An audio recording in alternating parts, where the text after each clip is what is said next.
내 가정에도 새해 그러한 좋은 소식들이 많이 들려지기를 축복합니다.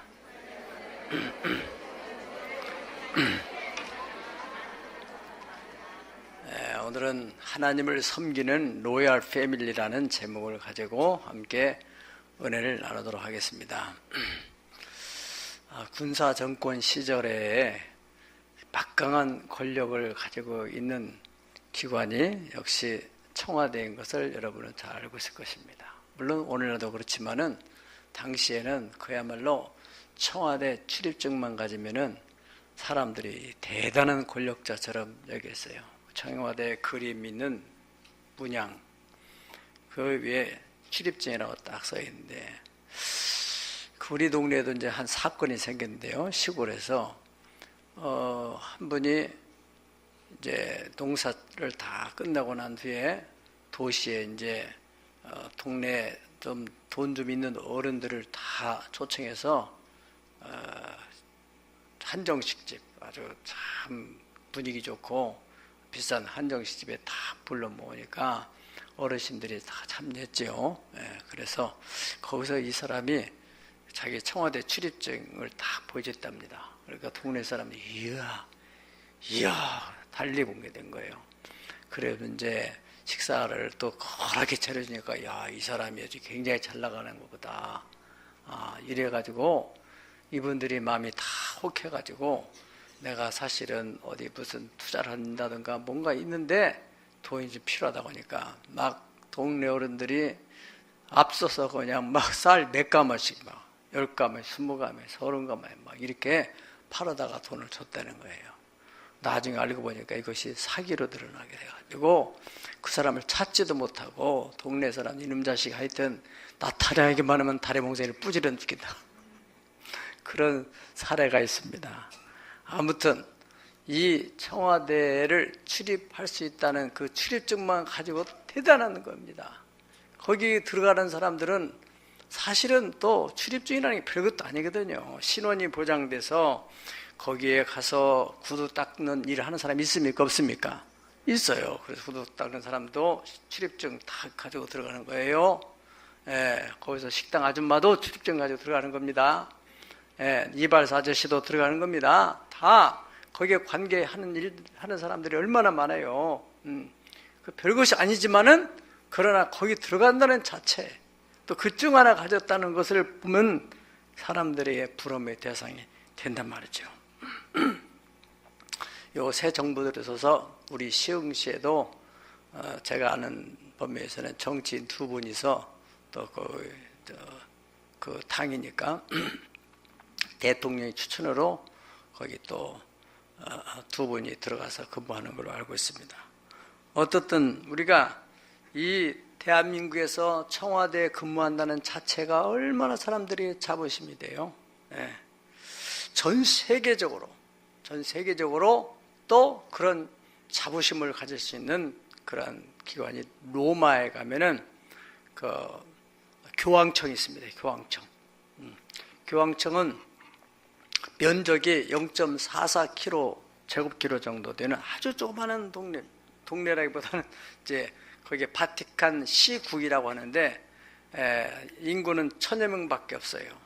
그런데 거기에는 세계에 흩어져 있는 가톨릭을 다 관장하는 종교적으로 파워 있는 집단이면서 또 정치적으로 상당한 영향력을 미치는 그러한 집단이기 때문에 사람들이 상당히 그 로마 바티칸 또 로마 교황이 움직이는 것에 대해서 굉장히 세계 정상들이 관심을 갖단 말이죠.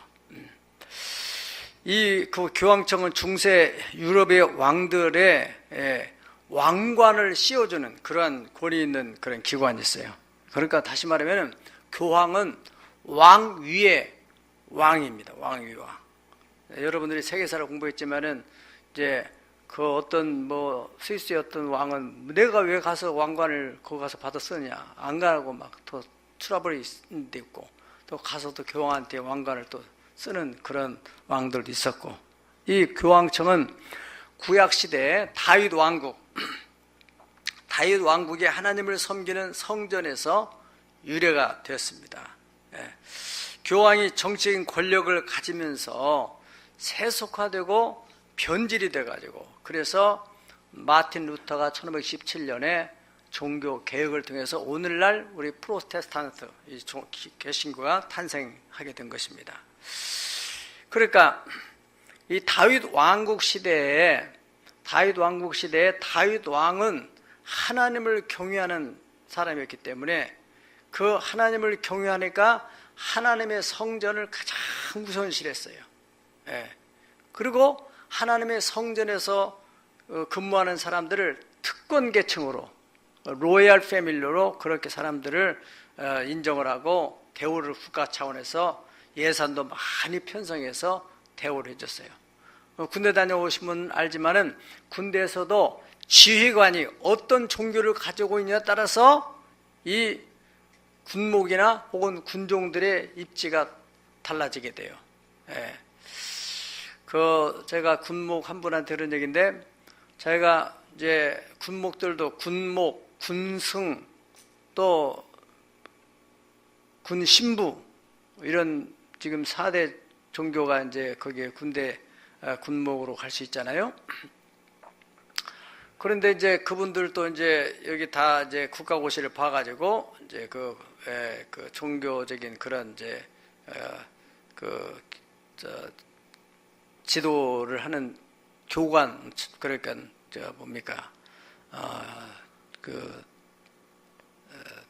계급이 뭐예요? 그래. 하여튼 뭐 계급 중인가 달잖아요.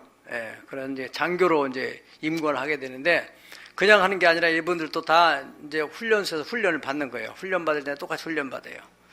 훈련을 받는데, 이제 훈련 받고 나면은 마지막에 저녁 잘 때는 다 점호를 하잖아요. 점호를 하면은 다 이런 일반 훈련무기처럼 다 그 사람들도 아직은 이제 장교 계급 달기 전에 전부 다 이렇게 다 바로 하고 있어요.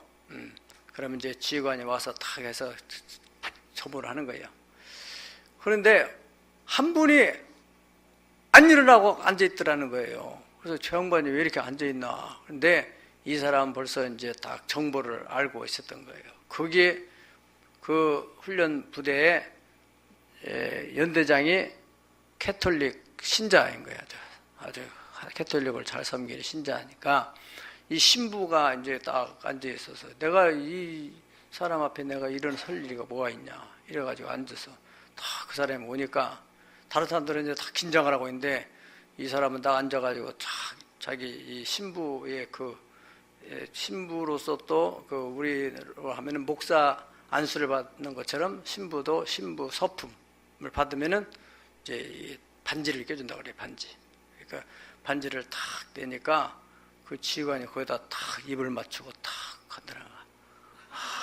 이야, 그래서 이야, 이 캐톨릭의 그 권위가 굉장하구나 그렇겠다는 거예요. 어? 우리는 뭐 목사 알기를 우습게 하는데, 거기는 신부님 하면은 그 하나님 다음으로 막 그렇게 받든다는 거예요. 그러니까 그분이 신앙을 가지고 있었으니까 가능한 거란 말이죠. 저도 군대 생활하면서 이 지휘관이 이렇게 신앙이 없는 지휘관은 뭐 군종들 알기를 가볍게 알고 또 힘들기도 하지만은, 이제 신앙이 좋은 지휘관이 있다고 하면요, 얼마나 군종들을 잘 섬기는지, 목사님들 사람들이니까, 그런 경우를 경험한 적이 있습니다. 아무튼 이 다윗 왕국 시대에 다윗 왕은 하나님을 아주 경외했던 사람이기 때문에, 그 하나님 앞에 예배를 잘 드려야만이 자기가 하나님의 축복을 받고 나라가 잘 된다 하는 것을 잘 알고 있는 사람이어서 그들에게 특별한 우대를 했다는 것입니다. 오늘 이 본문에는 이 역대상의 열왕기 상하에 있었던 역사를 다 정리하는 가운데, 아담으로부터 시작해서 이제 이 인류 역사와 또 이스라엘의 역사, 특별히 그 이스라엘의 수많은 역사 가운데서 역대상은 다윗 왕에 대한 이야기를 많이 쓰고 있어요. 다윗 왕이 어떤 통치 철학을 가지고 했는가, 바로 오늘 본문이나 또 26장 같은 걸 보면은 다윗 왕은 그야말로 하나님 중심적인 신정 국가를 건설하려고 하는 그런 마음으로 나라를 다스렸다는 것입니다.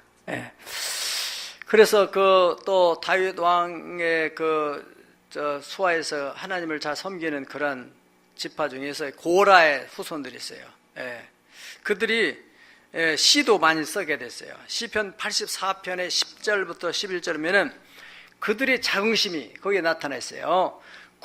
주의 궁정에서 한 날이 다른 곳에서의 첫날보다 나은즉 악인의 장막에 사는 것보다 하나님의 성전에 문지기로 있는 것이 좋사오니 여호와 하나님은 해요 방패시라 여호와께서 은혜와 영원을 주시며 정직히 행하는 자에게 좋은 것을 아끼지 아니하실 것이미로다. 여기서 이 말에 정직히 행하는 자라는 것은 이 앞절에 있는 대로 정말로 하나님의 전에서 하나님을 섬기는 일꾼들, 사역자들, 그런 사람들에게는 하나님께서 좋은 것을 아끼지 아니하실 것이라. 아멘. 그런 자긍심을 그들이 가지고 있었다는 것입니다. 오늘 이 본문의 말씀에서는 과연 하나님을 섬기는 사람들이 어떻게 하나님을 섬겼으며 또 나가서는 하나님은 이들에게 어떠한 복을 주셨는지에 대해서 우리가 살펴볼 것입니다. 오늘날 우리가 교회에서 하나님을 섬긴다고 하지만은 너무나 이 성경적인 그런 하나님의 법도에서는 동떨어진 경우들이 많이 있어요. 오늘 이 부분에 회복하게 되면은 여러분들이 약속된 그 복이 그대로 임하게 될 줄 믿습니다. 첫 번째로 이 하나님을 섬기는 그 로얄 패밀리들, 이들은 어떻게 했습니까? 권위 질서 아래서 조직적으로 하나님을 섬겼다 하는 것입니다. 11절과 16절, 17절과 16절, 우리 다 17절 읽어보실까요? 문지기는 살룸과 악굽과 달몬과 아이만과 그의 형제들이니 살룸은 그의 우두머리더라. 그 다음에 26절 보겠습니다. 시작. 이는 문지기의 우두머리에 된 레위 사람 넷이 중요한 직분을 맡아 하나님의 성전 모든 방과 곳간을 지켰습니다. 여기에 우두머리라는 말이다. 우두머리는 어떤 조직의 수장이잖아요. 예. 그러니까 조직적으로.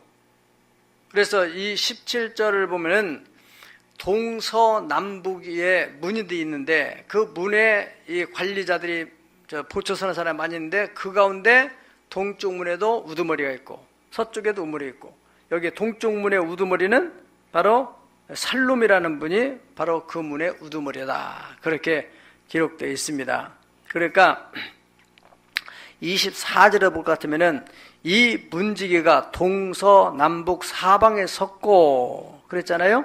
그러니까 이들은 그냥 뭐 주먹구구식으로 하다가 말다가 하지 않고 아주 조직적이고 체계적으로 그렇게 이 성전, 하나님의 성전을 관리를 했다 하는 것입니다. 그러니까 이 문이라는 것은 모든 것들이 사람으로부터 시작해서 모든 물건들이 다 들어가고 나가는 거예요.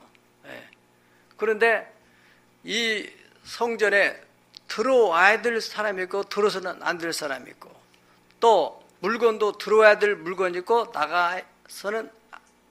들어와서는 안 되는 물건이 있고 또 이미 들어와 있는 것 가운데서도 성물 같은 것은 나가서는 안 되는 물건들이잖아요. 또 배설물 같은 것은 나가야 되는 것이고 이것이 다 누가 관장하느냐? 문지기들이 관장하는 거예요. 문지기. 예.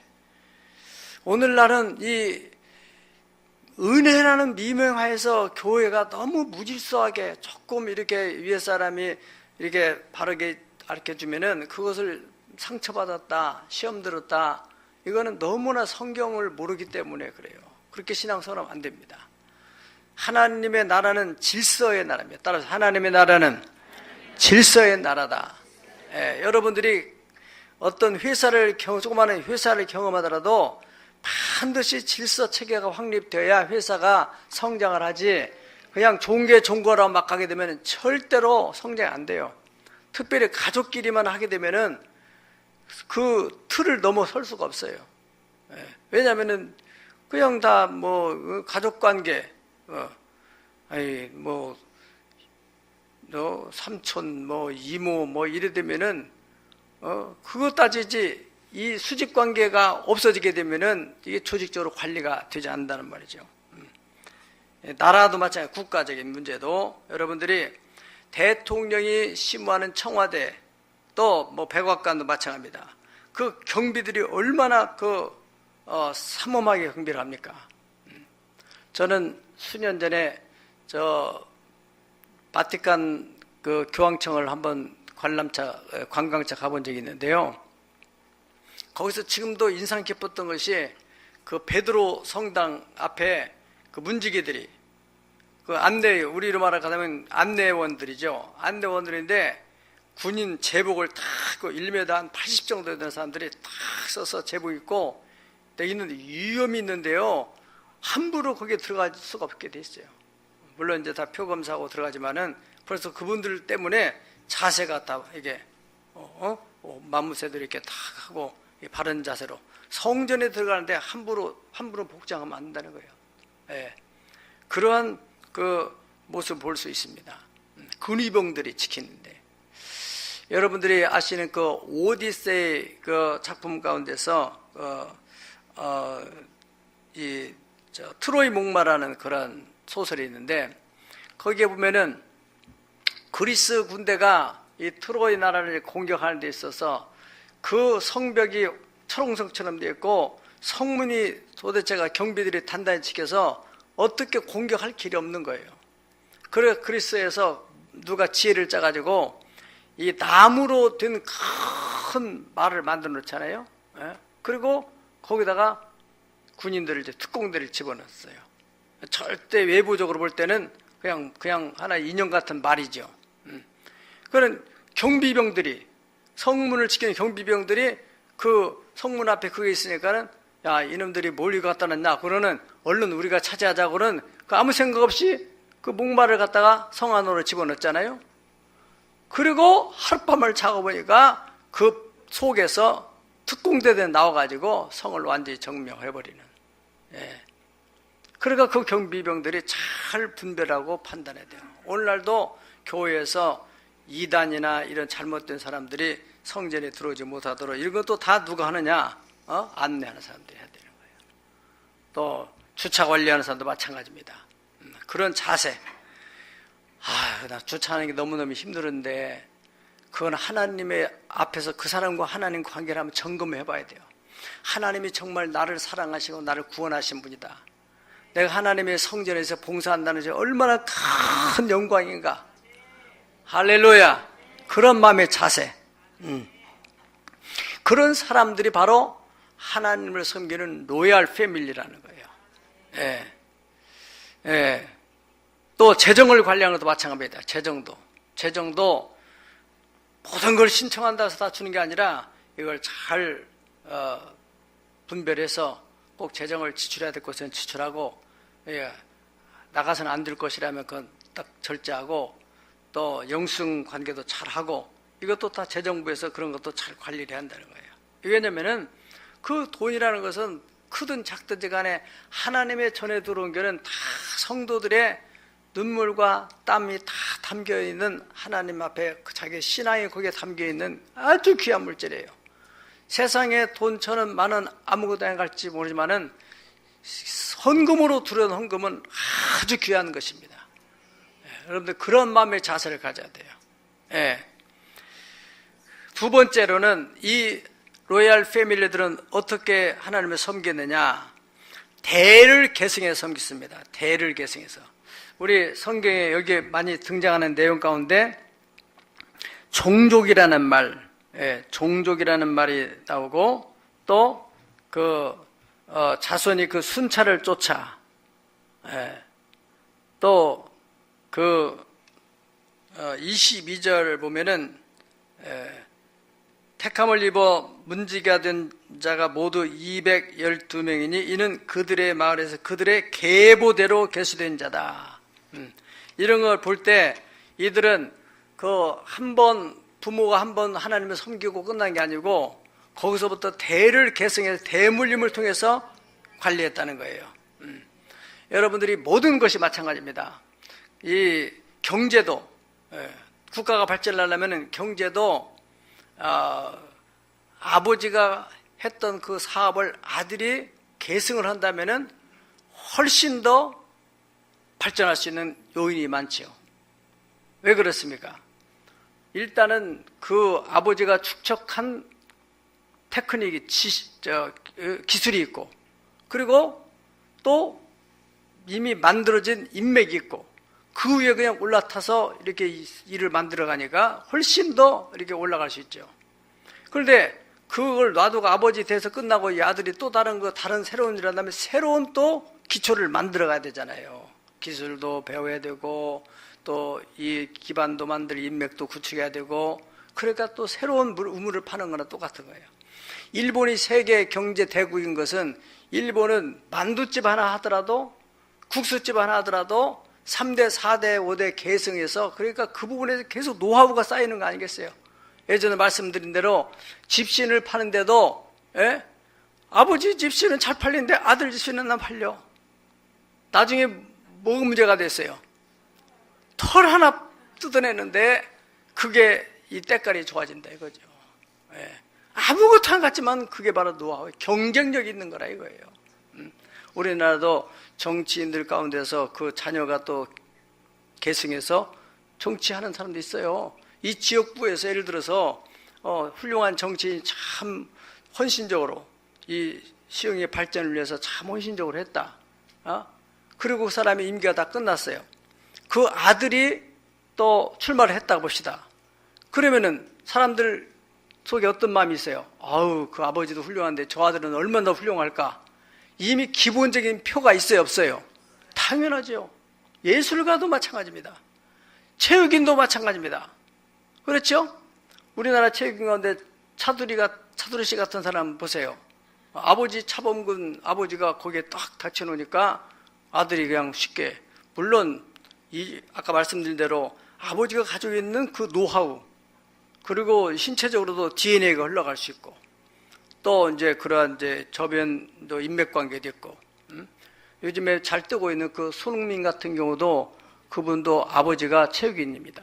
그러니까 그 아버지가 어떻게 이 운동을 시키면 어렸을 때부터 이 체력을 잘 이 운동할 수 있는 좋은 체격을 만드는가, 이것도 다 알고 있기 때문에 그 부분에 훈련을 시킨다는 것이죠. 예술가든 영화를 하는 배우들도 마찬가지입니다. 모든 면에. 그래서 역대상 26장 8절을 볼 것 같으면은 오벳 에돔의 자손들, 오벳 에돔의 시작. 이는 다 오벳 에돔의 자손이라. 그들과 그의 아들들과 그 형제들은 다 능력이 있어서 그 직무를 잘하는 자니 오벳 에돔에서 난 자가 60명이며. 아멘. 그러니까 오벳 에돔의 후손 60명이 전부 성전에서 하나님 일을 하는 로얄 패밀리라는 거예요. 지금에는 뭐 이게 별로 가치가 없어 보이지만 그 당시 시대는 대단한 특권층입니다.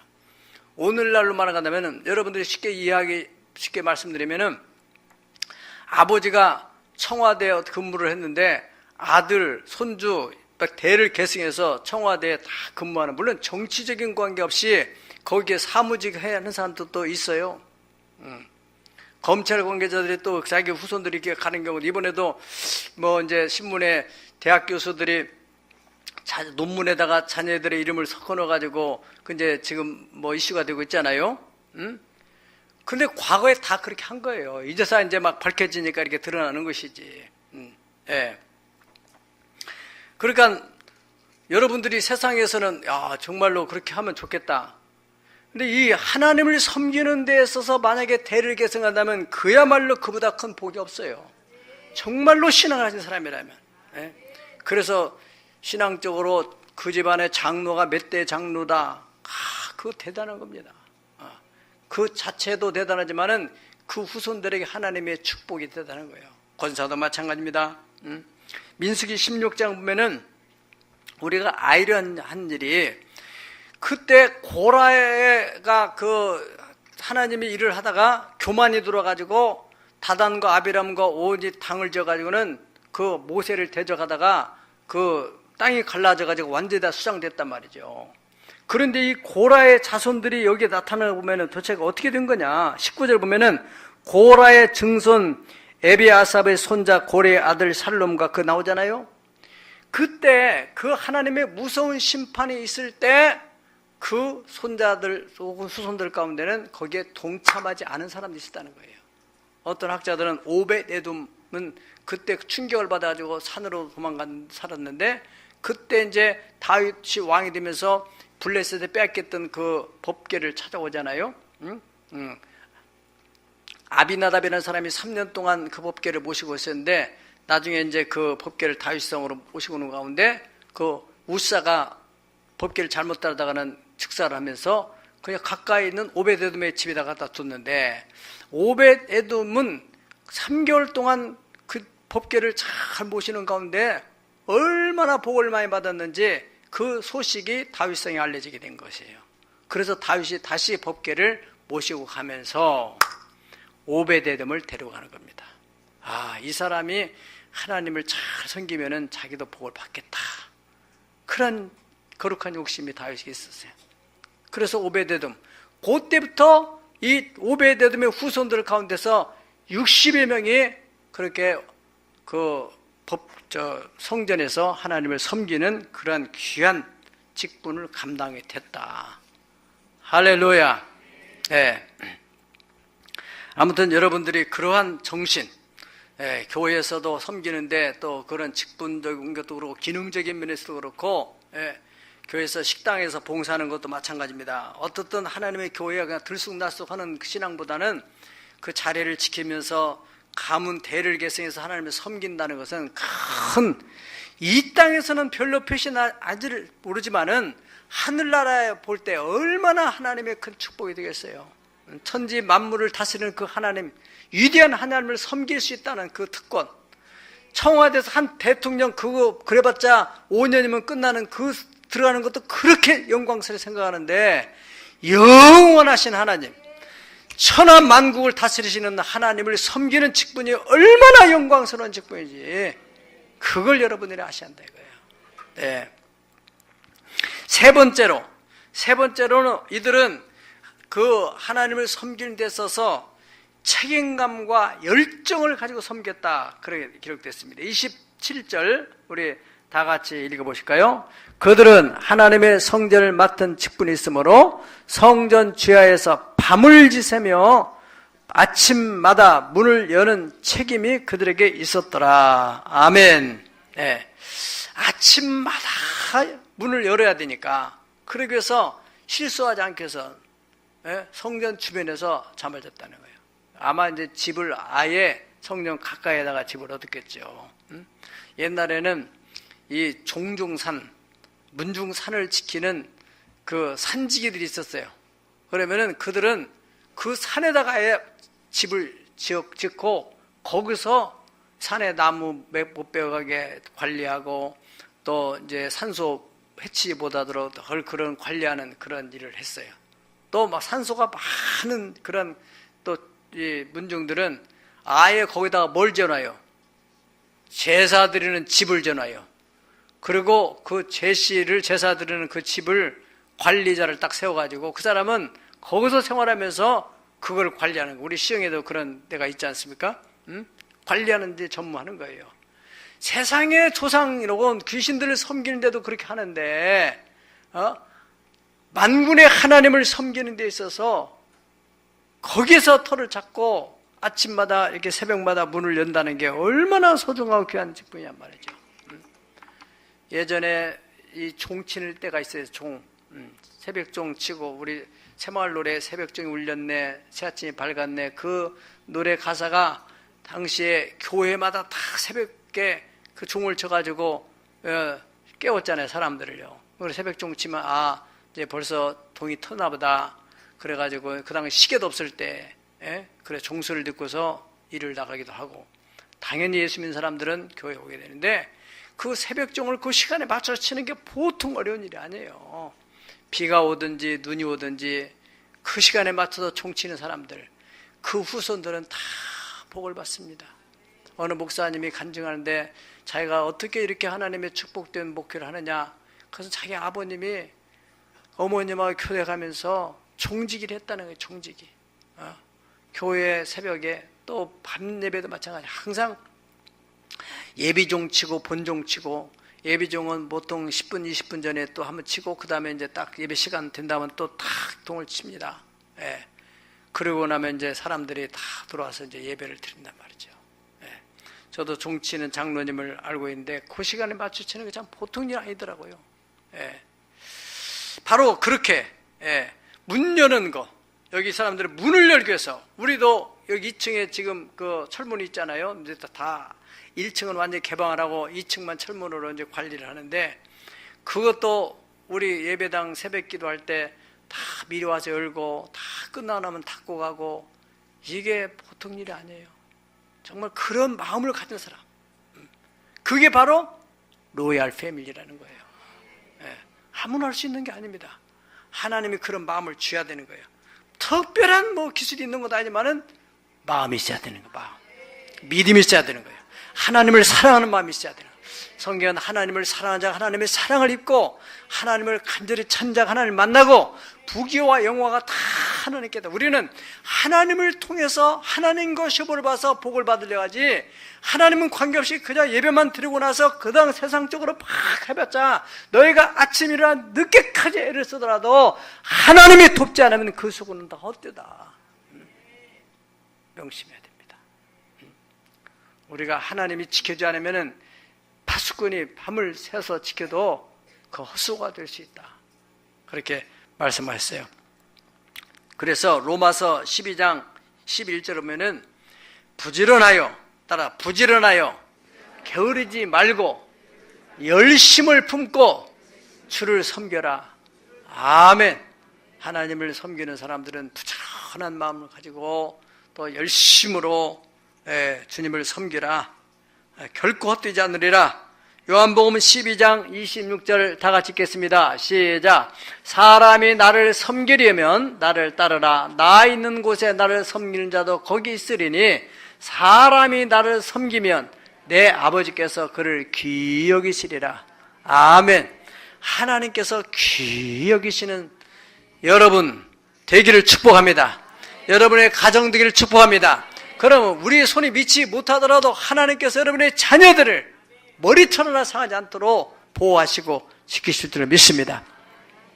마지막으로 하나님을 섬기는 로얄 패밀리들은 어떻게 했습니까? 29절에서 33절까지 내려보면은 그들은 다양한 은사를 따라서 하나님을 섬겼습니다. 내게 주신 은사, 여러분들에게 다 은사가 있습니다. 여러분들의 그 직업, 그게 바로 여러분들 주신 은사라고 할 수 있어요. 예. 여러분들이 잘하는 거, 남들이 잘하지 못하는 여러분만 할 수 있는 거, 그런 것이 다 모아져서, 물론 그것을 통해서 여러분이 세상에서 먹고 사는데도 필요한 기술이 되시지만은, 하나님의 교회에 와서 그것을 활용하면 얼마나 하나님 기뻐하시겠어요. 이 교회 일은, 이 새하늘의 교인이 된 사람이라면 다 여기 함께 일을 해야 돼요. 소수 사람만 하는 게 아니란 말이죠. 안내하는 일부터 시작해서 교회의 모든 관리하는 것들이 다 자기의 주신 은사를 따라서 하고 싶은 일, 혹은 자기가 잘 할 수 있는 일 한다는 거죠. 남성 여러분들도 어떤 분들은 운전으로 봉사하는 사람, 그 귀한 일입니다. 또 안내를 하고, 기왕에 예수를 믿는데, 예수를 믿는 게 목적이 뭐예요? 목적이 그걸 알아야 됩니다. 내가 뭐 때문에 교회 나가서 이 바쁜 시간에 거기 앉아서 있다가 와야 되냐? 목적이 뭐예요? 두 가지예요. 성경적으로 제가 여러분에게 가르쳐놓은 두 가지. 여러분들은 여러 가지 목적이 있을지 모르지만은 성경에서 말하는 것은 딱 두 가지예요. 첫째는 이 세상을 언젠가는 떠나게 돼요. 그러면은 하늘나라에 돼. 영원한 하늘나라에 영원히 살기 위한, 그거를 위해서 예수를 믿는 거예요. 믿으면 아멘 하세요. 두 번째는 뭡니까? 이 땅에 사는 동안에 내가 물론 열심히 했지만 내 힘의 한계 이상의 하나님의 도움을 통해서 하나님의 축복을 사모하는 마음을 가지고 하나님을 섬기는 거 아니겠어요? 그런 마음이 여러분 없다면은 신앙생활 잘못하고 있는 겁니다. 방향이 잘못된 거예요. 따라서 영혼의 구원과 이 땅에서요 복을 누리는 것이다. 네, 그리고 더 나아가서는 나 혼자 잘 먹고 잘 살겠다는 게 아니라 하나님이 우리에게 축복을 하시는 것은 여러분들이 복을 받아서 모든 일에 항상 모든 것이 넉넉하여서 모든 착한 일을 넘치도록 하도록 축복의 통로가 되도록 어려운 이들을 위해서 구제하고 베풀고 나눠줄 수 있는 그러한 사람을 통하여 그러한 사람으로서 하나님께 영광이 될 수 있도록 또 예수 안 믿는 사람들 어려운 사람들이 그런 선행을 통해서 하나님께 나올 수 있도록 너희 착한 행실을 보고 하늘에 계신 아버지께 영광을 돌리게 하라. 아멘. 그런 목적이 있어요. 예. 그러니까 여러분들이 그냥 와서 예배만 드리고 썰렁하게 가서 뭐 되는 게 뭐 있느냐 그렇게 생각하면 안 되죠. 하나님의 교회 와서 시간 되는 대로 섬겨야죠. 예. 예. 무엇으로 섬기든지 간에 뭐 낮에 못하면 밤에 할 수도 있고 이 주일날 못하면 평일에 할 수도 있고 평일에 못하면 주일에 짬짬이 이 일주일에 1시간으로 내 할 수도 있고 얼마든지 무엇을 가지고 내가 잘할 수 있는 거. 할렐루야. 그게 하나님을 섬기는 로얄 패밀리예요. 누구를 위해서 하는 게 목사를 위해서 하는 게 아닙니다. 어떤 특정인을 위해서 하는 게 아닙니다. 나의 구원자 하나님을 위해서 하는 것입니다. 그런 마음을 가지고 해야 돼요. 꼭 명심을 하세요. 반드시 사람도 자기를 잘 섬기는 사람에게 고마운 마음을 가지고 어떻게든 저 사람을 도와주고 싶다는 마음이 일어나는 건데 하물며 하나님께서 자기를 섬기는 백성을 왜 그냥 놔두겠어요? 말씀하시죠. 예수님이 사람이 나를 섬기면은 아버지께서 저를 귀히 여겨주신다. 아멘. 이 사람들은 다 자기들에게 주신 은사들을 가지고 어떤 사람은 성전 기구를 관리하고 또 성물을 관리하고 콘 과어로 또 포도주, 기름, 유향, 향품을 만들기도 하고 또 향품을 가지고 어떤 사람은 향기를 만들기도 하고 또 동편 문지기의 리더였던 고라자손 그 살룸이라는 사람의 장자 마띠아는 뭐 만드는 일을 했어요? 전병 만드는 일을 했다고 했습니다. 예. 어떤 이들은 안식일마다 떡을 진설하는 일을 만들고 여러분들이 식당에서 봉사하는 거 이거 뭐 이렇게 자꾸 이렇게 없는 집 제사 돌아오듯이 우리 여성교회는 왜 이렇게 자꾸 돌아오냐 그런 생각하면 안 돼요. 기왕에 할 바에 하나님이 섬길 수 있는 그래서 이 반찬 만들어서 성도들이 기쁘게 먹고 얼마나 감사한 일이에요. 생각해보면 그 시간에 집에 가서 누워있으면 뭐 좋을 게 뭐가 있어요? 살밖에 찔 일이 있어요? 살찌면 또 살 뺀다고 또 그냥 몸부림을 치면서 살 빼러 다니고 이방 저방 찜질방 돌아다니면서 그 얼마나 힘든 일이에요. 열심히 살다 보면은 자동적으로 하나님 건강도 주시고 아멘. 그렇게 축복을 하시는데요. 우리 지난번에 목요일날 기독교연합회 총회를 우리 박물관 예루살렘 성전에서 하는데 그 목사님들이 참여해가지고 얼마나 감동을 많이 받고 갔는지요. 성전 안에 옆에 꾸민 거 데코레이션 한 것이나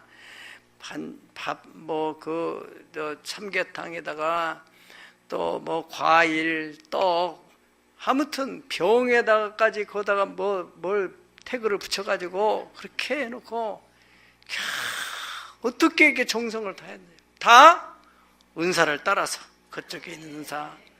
시간이 없는 사람은 어느 권사님은 돈을 50만 원 찬조금을 내고 어떤 집사님은 떡을 또 해가지고 다 포장해서 세상에 목사님들이 총회하고 밥만 먹고도 감사한데 이렇게 떡을 하나씩 들고 가니까 참 기분이 좋아서 가는 거죠. 사실은 별것이 아닌데 그분들 다 모아가지고 떡 준다고 오라고 하면 오겠어요? 바쁜 사람들이 그런 기회 그게 축복받을 사람들은 그런 것이 중요하다 이거예요. 여러분들이 내가 정말로 좋은 일이 있어서 너무 감사한데 돈 20만 원을 헌금해가지고 그 20만 원 가지고 성도들 다 밥을 먹인다는 거 얼마나 큰 축복이에요. 예? 예, 하나님 백성들 그들이 기도 한마디씩만 해줘도 얼마나 감사한 일이에요. 예. 다른 데 가서 밥 한 그릇 금방 내가 서울에서 어느 분 식사를 하자는데 그분이 식사를 해봤는데 호텔에서 한 끼에 나중에 먹고 나서 알고 보니까는 18만 원짜리 줬더라고요. 한 끼 먹는데 그런 사람도 있어요. 나는 먹고 나서 얼마나 이걸 어떻게 해야 되냐, 이거 제가. 이걸 정말 일주일 먹을 걸 한 번에 먹었으니 이게 정말로 긴장이 되더라니까요. 긴장이 돼. 예. 자, 이 고린도전서 15장 58절에는 너희가 이렇게 섬기는 것이 결코 헛되지 않으니까 견고하며 흔들리지 말며 항상 주의 일에 더욱 힘쓰는 자들이 되라.